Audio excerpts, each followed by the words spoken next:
Chopper from Making the Band has just hit us with some very shocking news. Y'all probably remember him best for walking to get the cheesecake for Diddy. They had to walk for like 2 hours and go get the cheesecake. You probably remember him fighting on Making the Band. That's pretty much what we remember him for. Yo fam, Puffy just told us to go to the store in Brooklyn and bring him back a cheesecake and walk. Say what? Dad, see me on TV, some punk ass shows. It's crazy. If I walk to Brooklyn, I'm going home. That's where the I live, y'all. I'm not walking to Brooklyn. It's crazy. Yo, it's called Making the Band, not Making the Band. I said we go back and tell him we ain't doing it. Got too much respect for him to do that. It's just slave labor right here, man. It is, but hey, yo, if you're the captain, bro, whatever you do, I'm with. I mean, come on, man. Everybody got to be with me, though. I'm with you. I'm with you. I'm with you. Heard me? To the end of this shit, man. So what they gonna tell me? They gonna tell me to y'all stay there and then what? Nah, I ain't staying. I'm not staying. I'm not staying. He dropped you.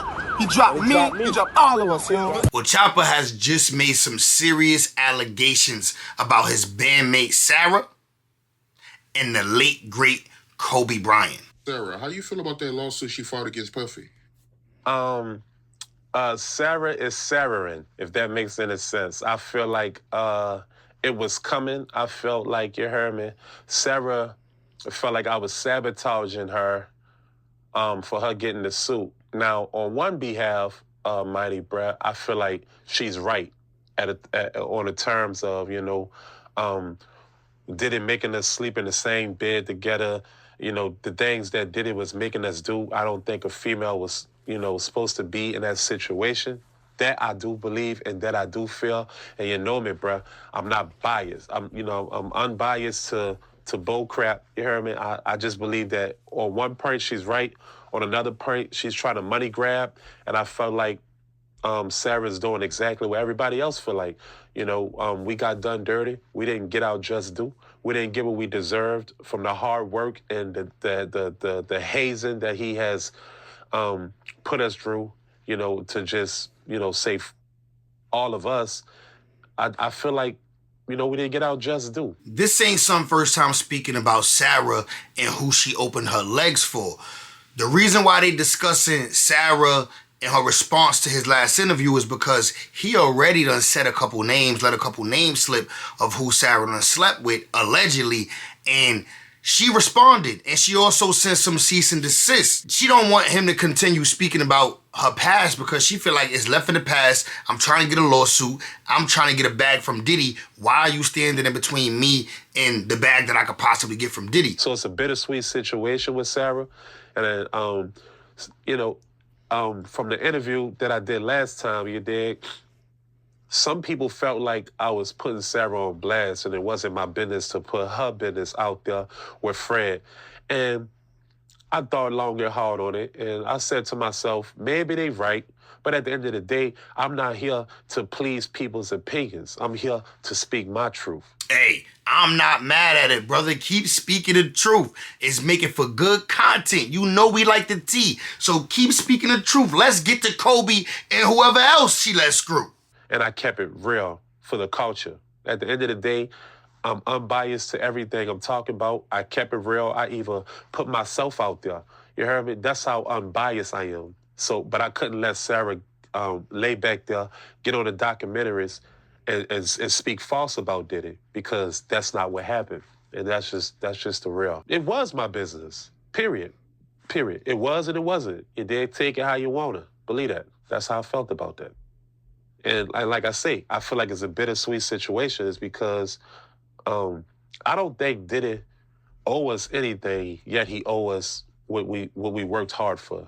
So, Sara doing whatever she do, I think it's a bittersweet situation of whatever she's doing. I don't think 100%, that it's coming from a malice situation, yet it's coming from a malice situation. Brodusky, you just told us that she trying to shake Diddy for his bread. She was with all that freaky shit Diddy was with back then. She was with it. She was going. But now that she see the opportunity to snatch and grab the bag while he locked up, that's what she doing. So that's malice. What you mean it's not coming from a malicious place? He still want to hit. How you feel about her sending out cease and desist? She sent me one, you one. How you feel about that, man?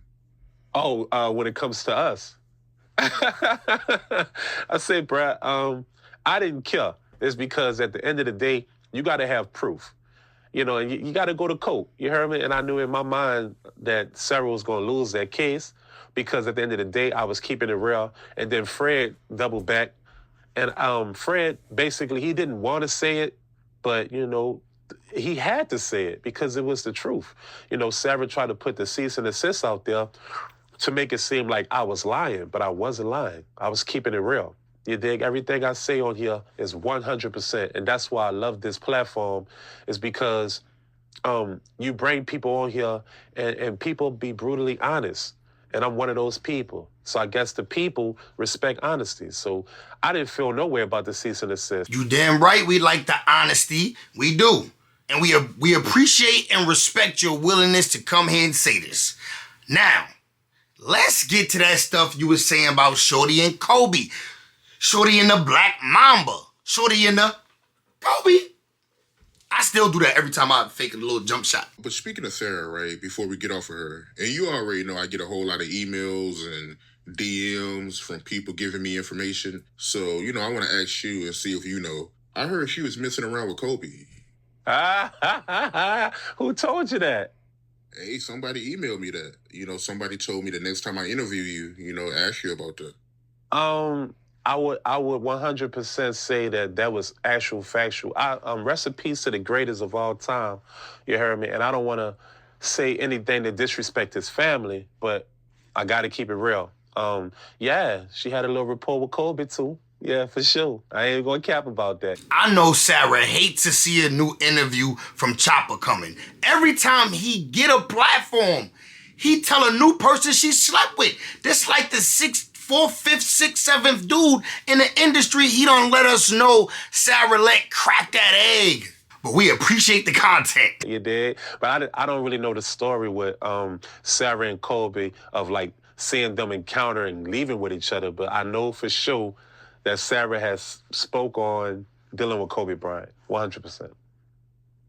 And I know the people gonna be like, oh, he talking about the Mamba, you heard me? But look, I'm Chopper City. Chopper City gonna keep it real. And that's facts, because it came out of her mouth. Big old facts. Sarah definitely spoke on having a situationship with Kobe Bryant. But rest in peace to the best. Rest in peace to the GOAT, Kobe Bryant. But we know he was a hornball like the rest of us. We know he was out here getting it how he live it. Come on, that was Kobe Bryant. Kobe Bryant. I done heard a lot of other stories of females that he done stretched out. I done heard a couple stories. I definitely heard a couple other stories about chicks that Kobe done stretched out. It's all good, bro. It's Kobe Bryant. Do we really think these NBA dudes is not getting side box? But yeah, it's Kobe Bryant, bro. We don't respect him no less. If anything, some people might respect him more. I'm just like, it's nothing I didn't expect. It's Kobe Bryant, bro.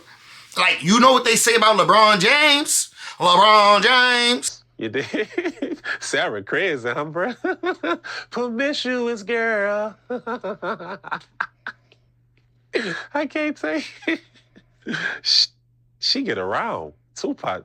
Right. If you don't mind me asking, you don't have to share it. I mean, but people in the comments gonna ask. But what exactly did she say in regards to that, or you don't want to share it? It's all good. No, it's all great. She said basically, she said she was in LA. It was during the band era. She said she was in LA and I mean, we seen Kobe in the club, of course. Right? But this was like weeks later. She was like, yeah, Kobe hollered at me. And she said she went and seen him. That's all she said. She said he hollered at her, they exchanged numbers, and she went and seen him. She didn't go no further with it though. She totally different. She totally didn't go no further. She just said she seen Kobe, they exchanged numbers, and she went and kicked it with him. That's all she said. So I heard her say that out of her mouth, 100%. So I don't know. Sarah was just taking. She wasn't turning nothing down but a collar. I don't even think she wanted to turn that down. Sarah was cutting up. You want to know who the real rock star? I thought it was me. You heard me? It was Sarah. Sarah was worse than Chop out this bitch. You did? Yeah, Sarah was the rock star. You heard me? But shout out to Sarah though. She was fucking with it. Chopper looked like the product of Lil Wayne and Birdman doing more than just kissing. Chopper like a heavy-set Lil Wayne for real.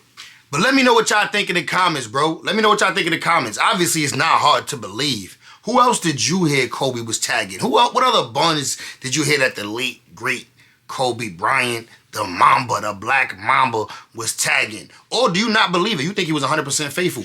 Let me know in the comments, man. Rest in peace to GOAT. I'm going. I'll see y'all in the next one. Make sure y'all tap into this video right here on your screen, bro. This lady got burnt alive by her son. We got to tap into that. Make sure you get into this story. It's one you don't want to miss. So click it right now. I'm gone.